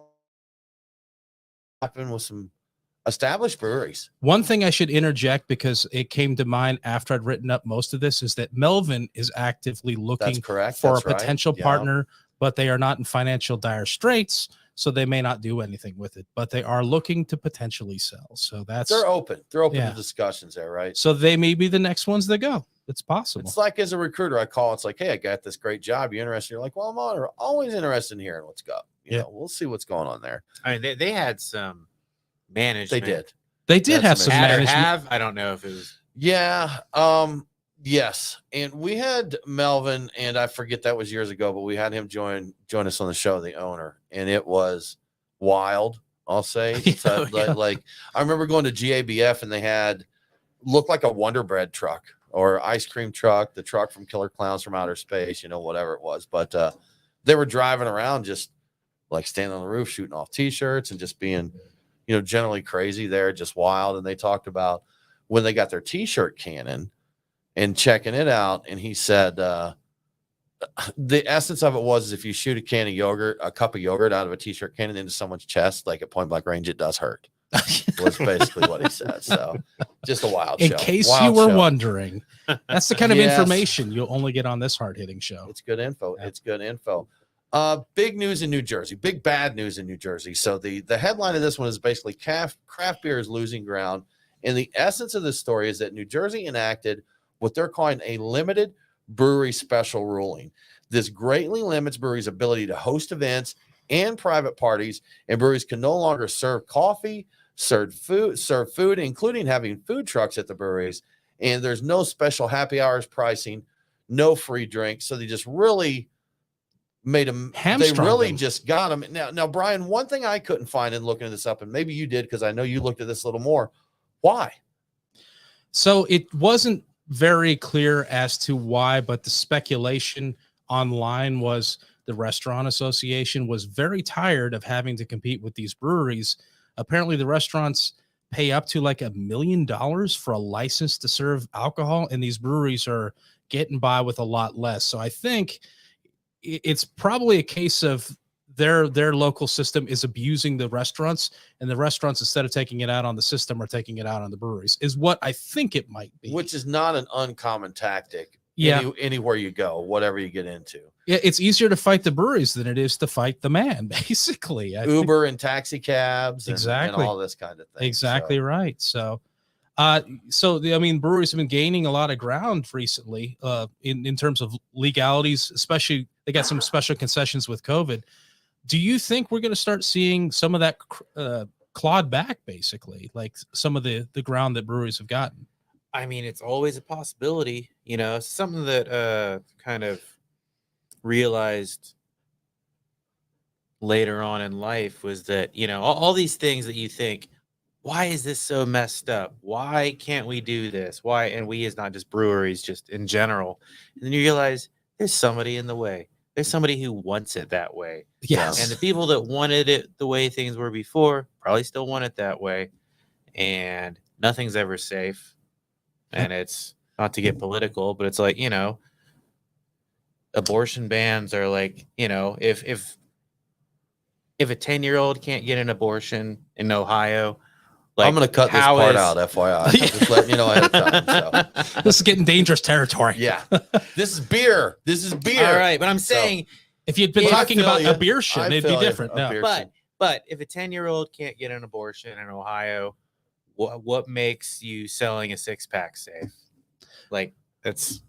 I mean, I can't argue with that. I wasn't going to go there. No, but unexpected things do happen legally do. when people in the top change. So yeah. The thing that I get with this is, and this is going across many things. I heard bottle shops complain about breweries getting sales. I've been selling their beer for 10 years and now they're my competition now. And I know a lot of breweries worked really hard to do pricing that wasn't undercutting their retail partners here. And just using Georgia as an example, we had a lot of, I heard people complain about going to the brewery and they're like, hey man, I was getting a tour for free to $12 last week. Why am I paying the same price here for that? And you could explain to them, we don't want to undercut our retail partners. We're still trying to, one of the big goal of this was that we get to keep more than 8 years here. And the consumer didn't want to hear that, so it's a fight. You're fighting your retail partners, this and that. Even within the brewing community in Georgia, the way the law is, there's different rules for breweries and brew pubs. And so when the sales happen, you couldn't sell a growler, and Crawford Moran from 5 Seasons very famously would name his beers similar to you, Jason. It would say something like, I cannot believe that in 2016 in the state of Georgia, in the city of Atlanta, I cannot sell a growler of my beer to go, was the name of a beer and things like that. And it's not that they don't want good for the others, but they don't want to get hit themselves. But I think, Ryan, talking about this New Jersey story in general, seems like an extreme reaction. It does. And I'm wondering, I kind of wondered when I first saw this, before I saw the speculation, I'm like, is there like a neo-prohibitionist movement going on? Because I've heard people mention that there are still people out there that are looking to make alcohol illegal again. I'm like, really? Do we really have people like that? I get people want to drink, non-alcoholic beers or just abstain completely. Understand that. Didn't realize that we were receding back so far that we would consider making that illegal again. Because it worked out so well the first time. It did, yes. I think you have to, all the fights that were won, if you look at things as in that regard as being on the side that wins, the other side didn't go away. Yeah, they got You're bitter. Right. Yeah. Bitter. And it's just crazy to see these people fighting against each other for, I want the upper hand. So I can do better. I don't want you to have a leg up, trying to get level footing. There was a ruling last year with breweries that also distill that, the way they have to do it. Before there was a rule in Georgia, a brewery that got a distillery license could bring in product like pre-mixed from one of the big houses and blend it, bottle it, package it, put it under their name and sell it. And they can't do that anymore. Now, from our side, I won't get into the politics of that, but we heard there was a little dirty pool played by one of the distillers to make this happen. We know who you are. And we no longer purchase from that distillery. We do that, but I like their barrels, but yeah. See, exactly. But then we were talking to one of our distiller friends where we love IDC there in Decatur. We go down there and hang with them. And of course, when we told them the story, they're like, oh yeah, we totally agree with that. It's just their point of view. They're like, yeah, that's a bummer that breweries were able to do that, and we can't do that. So it depends on which side of the aisle you're standing on here. I have this crazy idea that I came up with. It's follow the money. Like, I don't know if you guys have heard that before, but what a lot of this follow the money. Like if you look who makes money off of a thing, you might have a reason why something is that way. So you might look into it. I'm just workshopping and I'm just trying to see if this works out, but follow the money. I think that has legs. I think I think there might be something to it. And most of your small breweries or even your larger breweries do not have a lot. You're not going to follow a lot of money to from Orpheus to whoever it is making the laws, probably. Well, I'm sure you support your candidates, your causes there, but probably not as many zeros as distributors or the restaurant association. Orpheus made a donation like 6 years ago. Okay. Yeah. And that was buying a chocolate bar for UNICEF. He's counting that. So, yeah. So, Bill, I saw you trying to say something. What was that? Well, I think it depends on where the brewery's located too, because some of them actually help the businesses around them, like when you're in the cities and stuff, or in downtown Kennesaw, Woodstock. These breweries bring people there, and they go to other places, eat restaurants, and then head over to the brewery afterwards, even though they might be serving food. Okay, yeah, that makes sense I get it. if you're part of the attraction, bringing people in. But I'm thinking in New Jersey, I think that's no longer a thing. The people are there. There's like we're looking around and seeing who's taking the money from us, and it's like, oh, it's those breweries. Well, they just Let's make go money get them. leaving the state. It's the only state you have to pay to get out of. Oh. Yeah. But I wonder if it's like Bill, like what you're talking about. I wonder if it's just maybe just some misguided impressions there that, hey, restaurant, maybe people just aren't coming to you. It's not so much they're going elsewhere. Maybe they're just not going to you as much, you know, but I'm going to assume they probably have data that says beer did this, restaurants did that, you know, to But on that, all data is validate. wrong in the last 2 years because of COVID. That's crazy. And they're passing laws based on what's going down. They're last couple really years, crushing huh? the breweries there. Yeah. And nobody cares about data. Yeah. No, you can Data. make you can say whatever you want it to. Just get the data points that you want there. So we are listening to the Beer Guys Radio Show. It is time for another break, and we'll be back really soon with more of our craft beer panel discussion.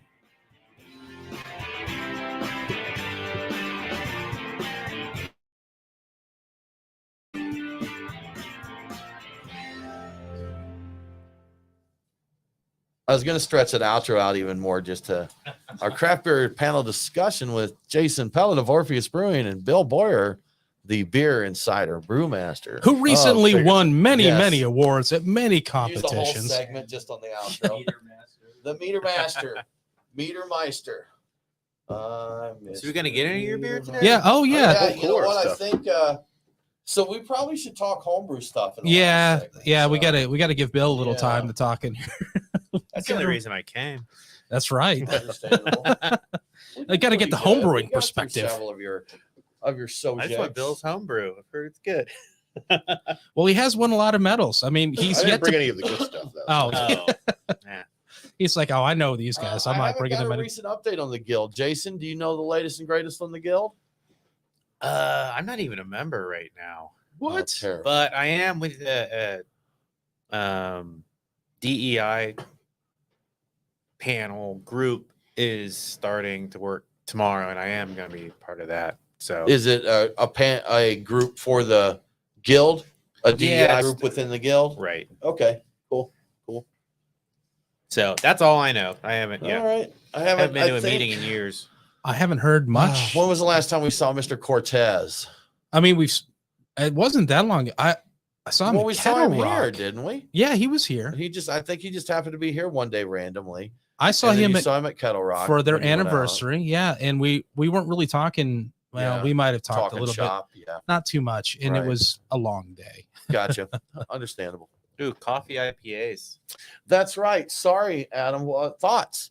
Yes. You a fan of coffee IPAs? You know, actually, we talked about Stone earlier. I loved the best coffee IPA ever made. Monday was Night that- Bedhead, right? was the Stone. What was it? God, I'm trying to remember what it was. Dayman or something. I don't know. That sounds right. What was That it called? sound- Dayman. Dayman. Was it named after that? It's always sunny. Oh, thing? I don't know. Anyway, Dayman. Right. Right. yeah.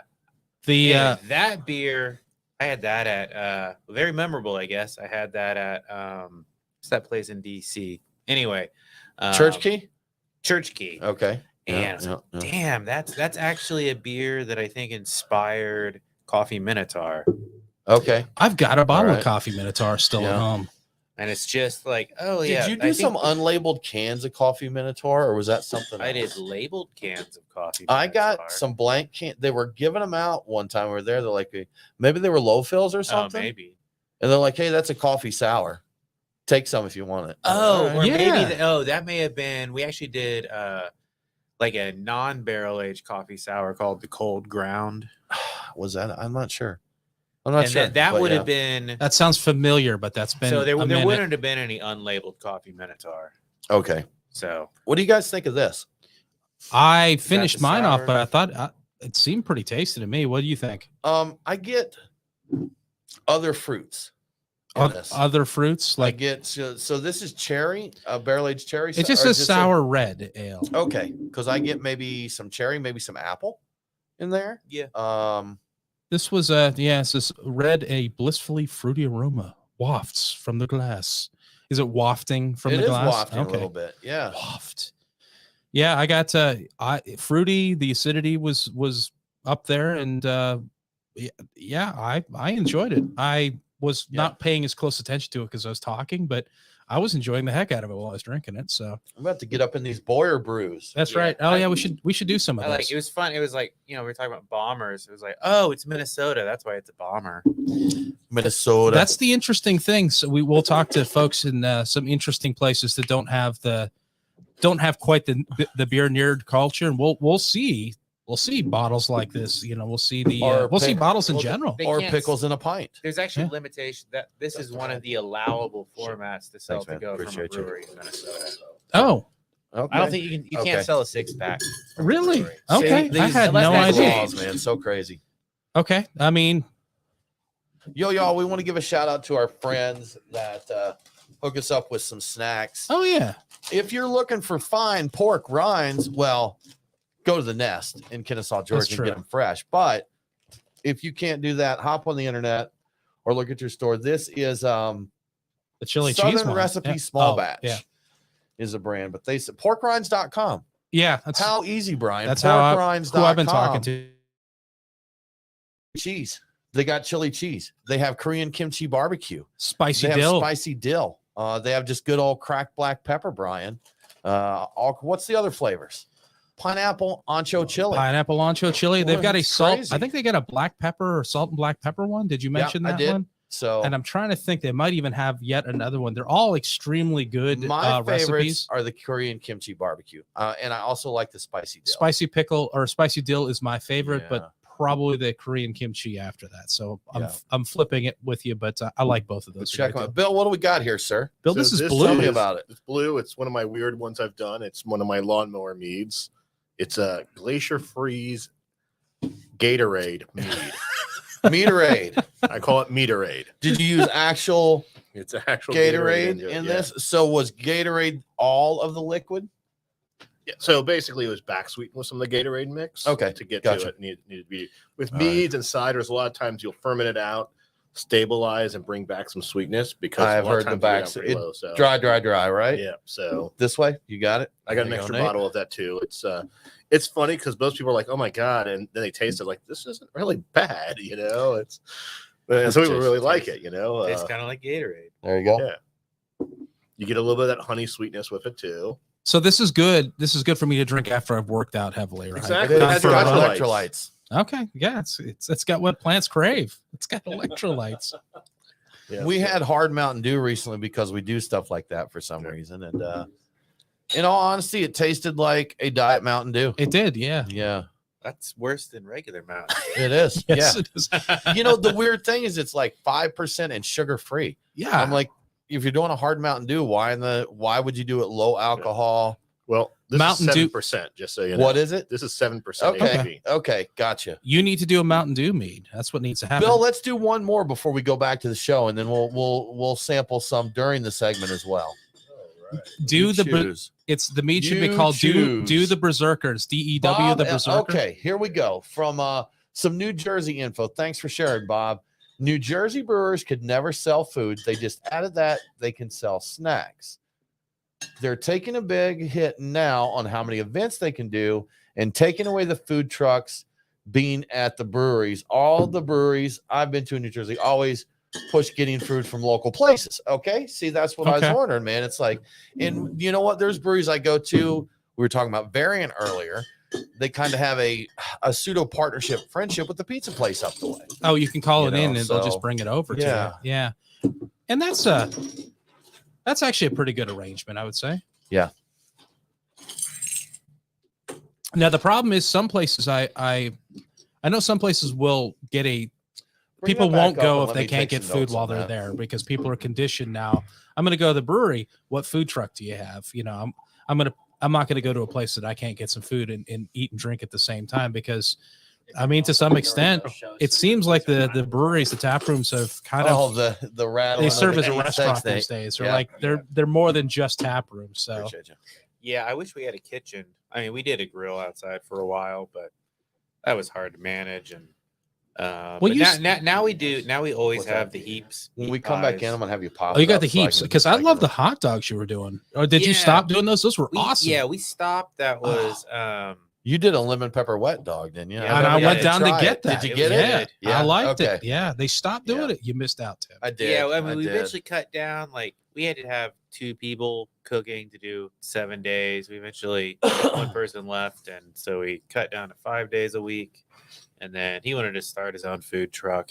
I was like, I don't actually know if we're coming out ahead or behind on this. Like Oh, one gotcha. full-time Yeah. person doing this. Yeah. And so kind of try to do food trucks for a while and still doing that. But like the heaps has been great. And that's only They're the been- pies, the hand pies, yeah, right? they're like New Zealand New hand Zealand hand pies. pies. You get like a little warm like storage place that people can grab them. Or I think that's where I've seen them. Like Like a the lot of little places. stand- Yeah, up we have like thing with a heating Mhm. box. Yeah, those are I know the pretty. chickpea one is convenient. solid. It's good. Man, the beef and cheddar one is I don't think I actually haven't had that. Amazingly enough, the only one I've had so far has been the chickpea curry one. It's Oh, great. okay. I mean, they've all been good that Yeah. I've had. I haven't Yeah. had many. And it's like, beef and cheddar is like the standard. Beef It's and cheddar, probably man. on the list, probably the last one I would have ordered, but it's the best. It's funny that you say that because I was coming into the studio and I was thinking I want a little snack and I'd like to have something that's convenient to take and share.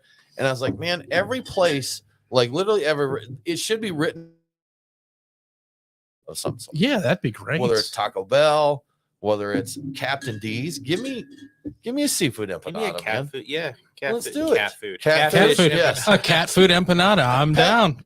PetSmart require them to have Cat a cat food food empanada. So yeah, When your cat is shopping, your cat should not That's be it, hungry. man. What's the croquettes? I want croquettes. I, Yeah, I know that's not a thing for every place, but every place should have a Cuban offering. It should be a croquette, like the ham and US the ham and cheese. Oh, some of those yeah. places. New World oh, Cider. So- okay. so good. So what I'm passing around right now is my what I call Being There. It's actually named after a Peter Sellers movie called Being There. It's one of my favorite movies. And it's I have different variants of it. So it's my cheapest way for me to experiment with yeast because all this recipe is 4 gallons of apple juice, 2 cups of sugar, fermented out, back sweet with a gallon of apple juice. And this thing has won best of shows in a couple competitions, different yeast strains. But I actually did a Dr. Homebrew episode where I did 4 different one of these, didn't tell them anything about it, to have them kind of judge the recipe just based off of the yeast, potentially the age, and maybe a little difference in carbonation, and see what their input on it was. So this one here is using US-05. Okay. Do you use enzymes or chemicals to prevent re-fermentation after the back sweet? Yeah, I do. I normally Okay. use potassium sorbate Gotcha. and metabisulfite. Metabisulfate? Yeah. Sulfite? Potassium metabisulfite, yeah. And so sometimes I don't on all my stuff. Sometimes I get it fermented just right and it just stops. But Okay. something where it's lower ABV, I'll have a tendency if I want to back sweeten it because I'll ferment it all out and then I do it. So like this one here is a 6% ABV, so it's not very high. All right. And also with that is the apple juice brings back more of that apple flavor back into it. It's really enjoyable. And I'm not a huge apple cider or a hard cider drinker, but I like this more than actually a number of more like the professional grade ones I've had. Like I used to drink Hornsby's back in the day. You guys remember Hornsby's? We got some Mangers or Magners. Oh, in the Magners fridge, in don't there. we? But this tastes way better than that Well, did. And a lot of the commercial cideries will use wine yeast or cider yeast for it. I do a lot of experience with the Kvike yeast too. And I have one of these, which is done with Lutra that I love Lutra. I do Lutra at 68 degrees. Actually the highest score beer I've ever had was an American light lager, which really is kind of disappointing as a home brewer that the best beer I made was one that lacks flavor and lacks body. But Not if you brew them right. Yeah, but if it's Yeah. perfect, like if it came off Yeah. perfect, then but it was done with Lutra, so it wasn't truly lagered, but I did it at Lutra at 68 degrees, and it's done well in competitions. okay. Cool. Makes me miss the home brewing days because I used to That's a geek out Kvike about yeast. There's a Kvike. So it's a yeast, hot yeah. lager. It's a hot lager, Brian. it's a hot lager. Yeah. Well, they it's call it a the- pseudo it's an lager now, anti-cold so- IPA. Yeah, it's a hot lager, cold IPA or hot lager. That's a hot lager. That's right. I A mean, it hot clearly is lager. hot. He's winning medals off of it. So. Yeah, something's working out, Zip right? zang. All right, Nate, let's bring it back in. We're going to get in here and talk some more homebrew with Bill. Segment four. When we come Quattro. back in, as he's doing his intro, will you bring up Bob L's comment so I can? Brian, I'm going to add this in before we move forward. Okay. The additional New Jersey information. Sounds great.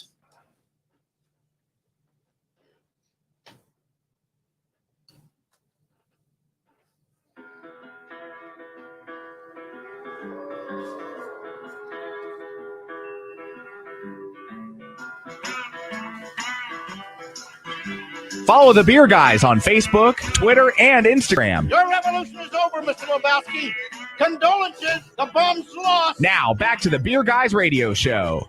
Welcome back to the Beer Guys Radio Show. If you enjoy the show, please consider supporting us on Patreon. Just go to patreon.com/Beer Guys. Patrons get cool perks like Beer Guys swag and commercial-free episodes. Now let's get back to our beer discussion panel. Beer panel. I want to add something here real quick. Bob L, who was watching our live stream, gave us a little bit more info on the situation in New Jersey. And he said New Jersey breweries could never sell food. They just added that they can sell snacks. They are taking a big hit on how many events they can do and taking away the food trucks being at the breweries. And Bob shared that all the breweries he's visited in New Jersey always encourage people to get food from these local restaurants. So Okay. they were trying to support them there. Okay. It's weird with the food truck thing, and I didn't know Sure. about the food situation, but it really sounded like they came down hard. It did. It Yeah. sounded like really hitting them good there. And restaurants don't like food trucks either. Oh, I could see that. Yeah.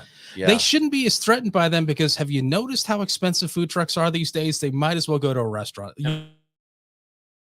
There's no tables. Yeah. Yeah. Right. I went to a And little no bar. Caribbean food truck, which Caribbean food generally is fairly inexpensive, but I got like oxtails and a meat patty, and they're like, that'll be $23. Like, how this happened? This is $7 at the place down the street for me. What are you talking about? So, It's like you've just got a truck, you've got no tables, you've got no serving staff, you've got no, place to sit even, and I get plastic utensils and a paper plate. I'm like, where is this money? I'm like, I know where That's this it. money's going to, but to the pocket. That's the right. pocket account. Well, guess what? We're going to talk some about beer brewing competitions and such. Covered some hot topics, and we figured a little homebrew talk would be good, Bill. I'm Since you're excited. here hanging out, we're sipping one of Beer and Fire Bill Boyer's brews right now. What are we drinking, Bill? We're drinking Being There. I named it after a Peter Sellers movie. It's one of my simplest recipes I have, one of the cheapest ones to make. 4 gallons of apple juice, 2 cups of sugar. You stabilize it and back sweeten with a gallon of apple juice. This thing's won multiple medals, even some best of shows and some competitions. That's awesome. And it's just a tip. What we refer to in it as a New World cider, which is usually Okay. like the more American-like apples. Now, I am not, as a generality, a big meter cider drinker. I can enjoy and appreciate them. It's not something I drink a lot of, but when we've brewed, we've done some meads, Brian. I don't think Yeah. we ever did a cider. no, I don't think But we did. I did appreciate the fact that you can do them very simplistically.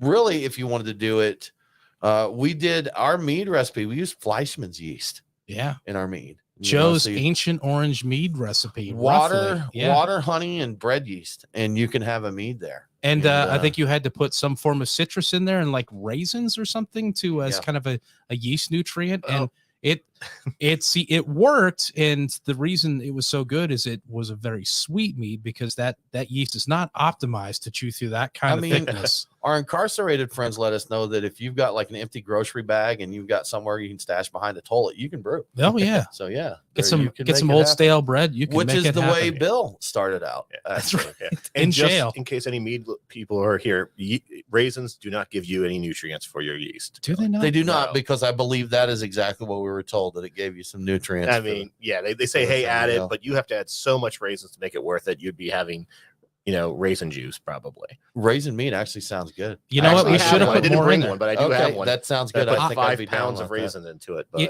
It still Okay. somehow the yeast somehow survived and actually produced alcohol. And I did use craisins instead of raisins a few times, and that was cool. Oh, yeah. So Jason, I know that legality wise in Georgia, you can't do them on a pro level, but did you ever do mead or cider as a home brewer?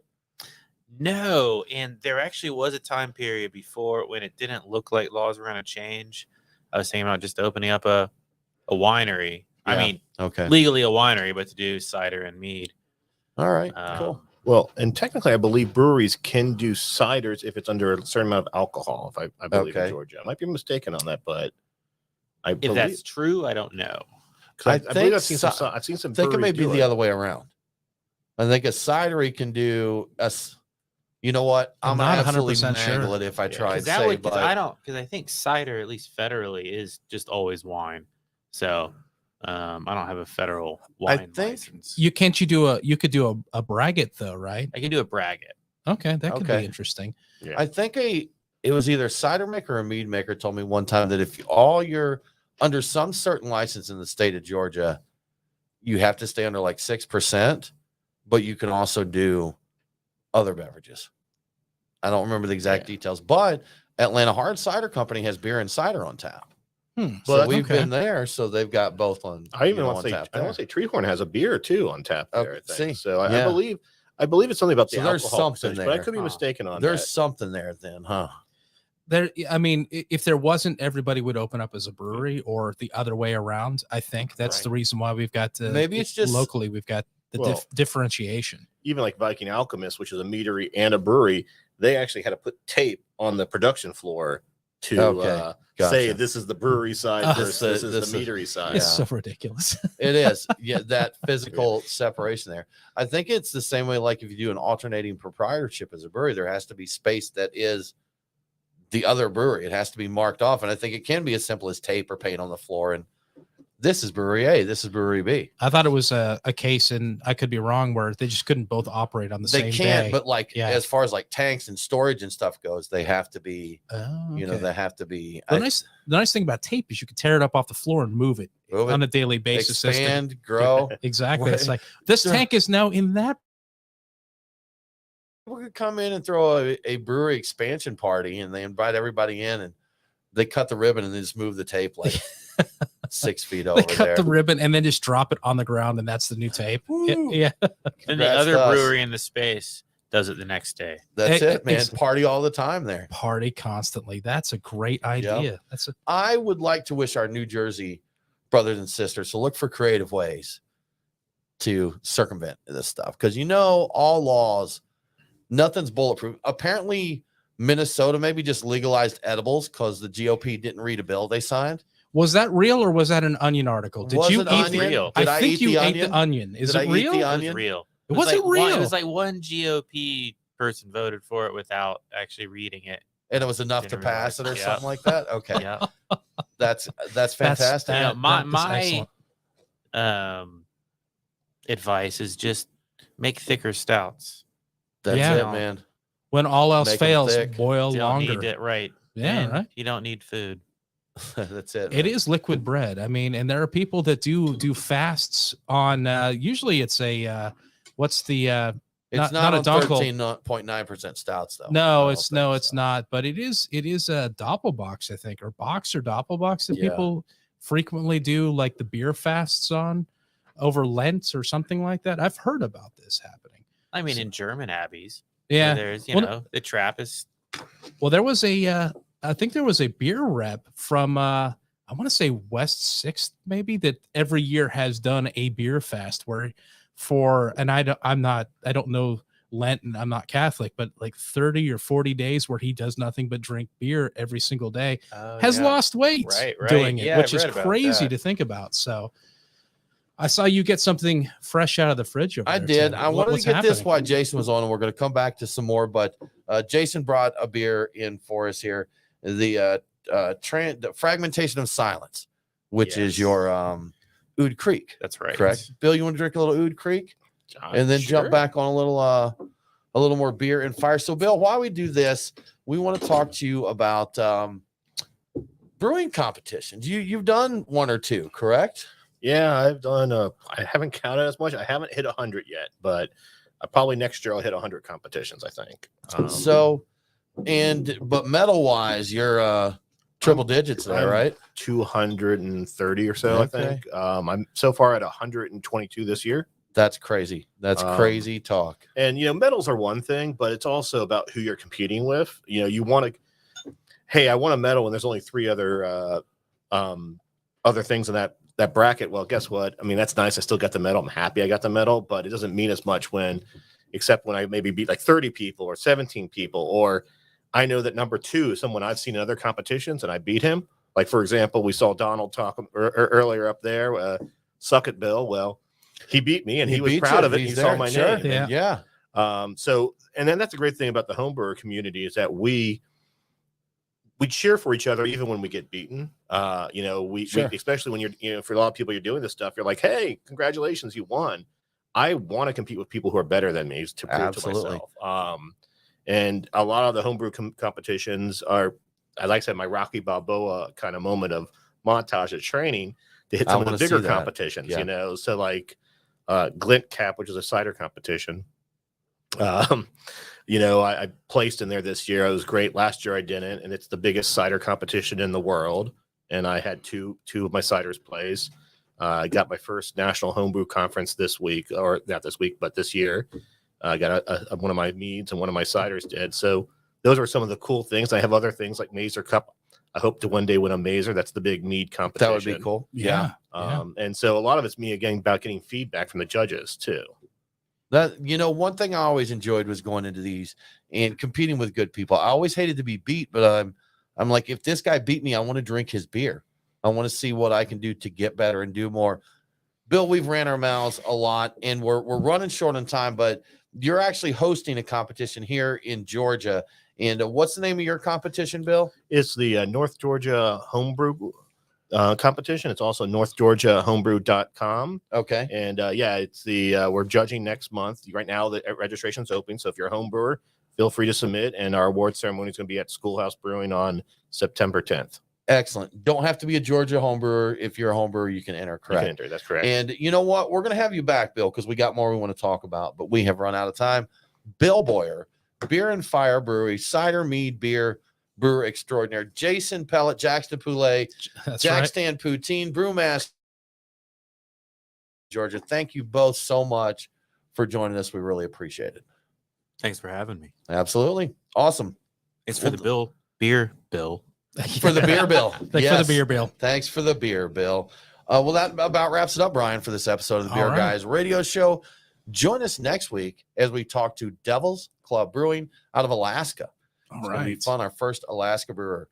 For more craft beer info, follow us online. We are Beer Guys Radio on Facebook, Twitter, and Instagram. Thanks for tuning in. Have a great week. And don't forget to drink local. Cheers.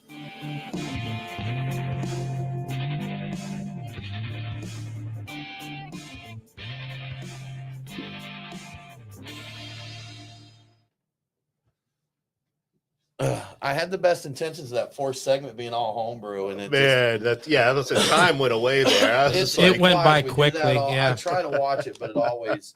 We still got. We still got the live stream. Oh yeah. Hey, so what?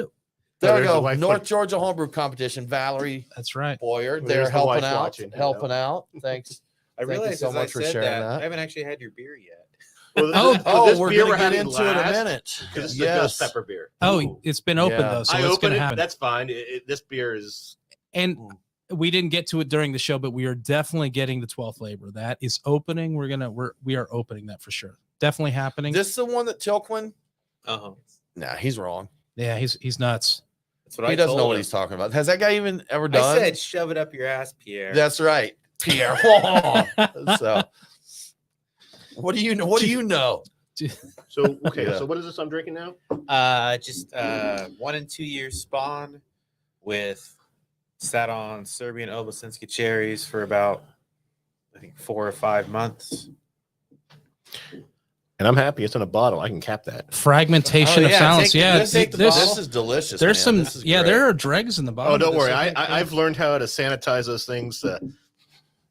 All right. I don't think he was warning you to sanitize. I think he was telling you could get those. I don't want that stuff in my house. What are you talking about? You're not about that wild, spontaneous stuff. Yeah, so. Good stuff. Give me some Philly sour. Well, y'all, let's wrap up here online. Okay. We'll find it. Thank you all for joining us. We greatly appreciate it. Thanks for your questions, comments. There you go, Valerie Boyer with the link, northgahomebrew.com. Is that the competition or the club? That's actually the competition. It's actually hosted by MASH Homebrew Club and North Georgia Malt Monkeys. MASH being the Marietta Association of Schoolhouse Homebrewers. Yeah. And yeah, so it's two clubs joining together to do this because it's not a small activity to do. Yeah. Oh, I can imagine. Even the big, like the one that Covered Hops puts on, it's a multi-club effort to get everything done. And honestly, after COVID, I think most competitions nationwide have been hurt a little bit about that. A lot of judges and people just getting reorganized. There was one in Portland that just canceled it because of just conflict. Just couldn't do it, huh? Yeah, and gotcha. There's one in California that took 4 weeks after their like official deadline to get everything judged and out the door because that sounds like Peach State. Oh, Well, sorry. I What? like. Well, you know what? I At least like Peach the- State did something right. They communicate. What I don't like is when a competition doesn't communicate. So even Yeah. with North Georgia, we created a website, a Facebook page where we're constantly updating. I need a sponsor. Orpheus, please sponsor us. But He threw it This was out just there. an elaborate saying, shakedown. Just saying. but also, we're highlighting our sponsors. We want to use it as a communication thing. We want to be very We'll open give you about some it stuff too. before you get out of here. That'd Some be great. great. Guys, swag. Yeah. And where some competitions, it's like it's a black hole. I shoot my beers off there, and you can email them, and you don't hear anything about it and stuff. They're ashamed that they didn't do it. You know what? Admit that you failed. Tell people what the plan is. Sure. And try to meet those deadlines that you set for it. Peach State maybe missed the thing with particularly the meads and ciders. Well, Now, just to clarify, I was just talking that I'm an impatient man. Yeah. And waiting to get my score sheets after Peach State was my frustration. Yep. That's it. That is my only frustration with them is it would take a while to get scores. but you heard what happened this year, right? I did not. So this year they had the award ceremony. Only did beers because they didn't have any of the meads and ciders judged. Okay. So it took a little while because they wanted to get good judges They just didn't want to get a beer judge who didn't know anything. Right. So they ended up getting a session set up to do that. But again, it took about 3 or 4 weeks afterwards and did it. The neat thing about that they raised the limit pretty high this year, and I kind of went overboard. So the North Georgia Malt Monkeys actually won the Holy Grail Ale this year. Okay. And we were 20 points behind until the mead and ciders, and I raked 8 medals in just meads and ciders this year. This is rigged. This And is so, rigged. This it is was totally kind of rigged. cool. I mean, we were behind it. It's funny because there was competitive homebrewers that I'm a moderator of, and someone's like, they said, "Man, I'm really pissed off. They already listed the Holy Grail." I said, "Guys, it's the software. They released everyone else in the beer winners. The software's going to calculate who won the club award." And I said, "Just so you know, it's Covered Hops is winning. PC Mashers are 2 points behind, and maybe the Malt Monkeys, if we get 20 points, we could get first place." I didn't know we was going to get it, and then a couple days later, the results were put out, and it's like, "Hey, Malt Monkeys." Bill's like, "Oh, sorry guys, it was my club, and also it was me that was responsible." Just say it. Sounds Just like say the it. end of a Harry Potter book. Right. It's 100 Where the good points. guy wins. 200 points. To Gryffindor. Yeah, they're all So- flying around in brooms, drinking beers. The and hat's ciders. there drunk. Yeah. It's like, I don't know what's going on here. So the sorting hat. I'm not sorting these meads and ciders. Is I'm not that how doing it. you judge the beers these days? Is it The a hat? sort of- it's a hat, yeah. Okay. That You makes put them in sense. your Huffle Pump and let you Gryffindor them with some Slytherin. And Okay. that's how they judge them now. I All actually right. liked COVID homebrew judging Okay. just at home on Zoom. Here's my. Picked up my Oh, samples. I and remember just- getting ridiculously drunk with you on a Zoom meeting when COVID first started. Yeah, that wasn't a judging. No, Well, I think we I were feel like judging I got happened. judged. We were I feel judging like I you. got whether you were judged. alive. I believe you know what? Hand to God, that's the last time I've been drunk, which is 2 years ago, over 2 years ago. So I did pretty good. Yeah, there. the Well, judging was happening. It was mostly us against you. Yes. you know, it was the early stages of COVID. Everyone was stir crazy. In all honesty, that was really the first social event we'd done Yeah. in a while. So, I mean, yeah, I had a fifth of Fireball and a fifth Tim's like, "Oh my God, people, I'm gonna drink everything," everything. Get loud mouth, run on my mouth and drinking. and then pass out. They're like, I am so glad this is a Zoom meeting because I would not want to deal with that. Did guy anybody in real record life. that? God, I hope somebody recorded that. There was a Probably screenshot at one time. Was that the TOS one or is that one of the anniversary? That was the 'Cause I TOS challenge okay. one. Well, because I hosted, like, that was around the time I was hosting, like, I would release 2 anniversary beers in a week. And I would do, like, the Zoom tasting and talk through it. And then the 6-hour just drunk fest after. Good times, man. Good times. I think it's funny that like the first 3 to 4 months of COVID, they're like, let's get on and do a tasting. let's get on and have a poetry read. Then they're like, we're not doing this No, anymore. people get That's sick of that enough so of that. fast. I'm not doing this. So, Yeah. And Kemp's like, we all need to get back into businesses there. Go back to work. Go back to school. Yep. Yep. Good times. Politics. We're not on the radio now, so I can throw my personal political opinion out there. We'll throw it out there. That's it. That's all I got. That's it. Okay. Y'all, we're going to wrap up here. Yeah. Thank you so much for joining us for the stream, y'all. We hope you enjoyed, and we will see you next week. Cheers.